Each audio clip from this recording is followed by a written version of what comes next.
Sa susunod po na linggo, magpapatuloy yung distribution ng CRA sa mga drivers outside Metro Manila. But at the same time, next week din po, gagawin na yung distribution nung cash relief assistance para sa mga MC Taxi, service delivery drivers, and TNVS drivers na hindi po nakapag-claim ng kanilang cash relief assistance.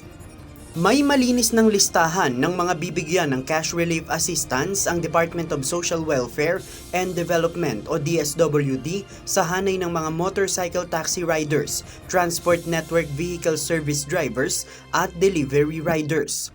Ito'y matapos makausap ni Social Welfare Secretary Rex Gatchalian ang mga representative ng transport network companies at motorcycle taxi platform providers noong nakaraang linggo.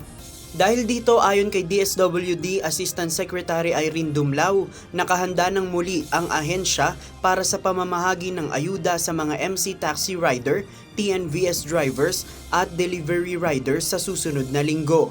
Bibigyan ng DSWD ng ayuda ang mga driver at rider na hindi pa nakakuha ng cash assistance sa naunang mga payout dito sa National Capital Region.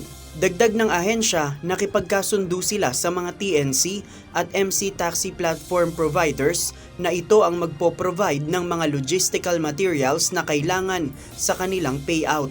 Ikinokonsidera na ng DSWD ang mas malamig na payout site at may parking space kasunod ng mga ulat na mayroong namatay na beneficiary dahil sa tindi ng init habang kumukuha ng ayuda at mayroong mga sasakyan o motorsiklo na tinotow at natitikitan habang nasa pila ang mga driver o rider.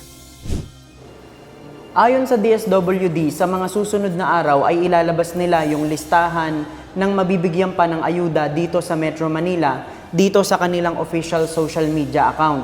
Kung hindi makita ng mga motorcycle taxi rider at ng mga TNVS driver yung kanilang pangalan sa listahan ng mga kumpanya, hintayin lang nila yung iba pang listahan na ilalabas ng DSWD dahil baka doon sila nakalista sa iba pang kumpanya.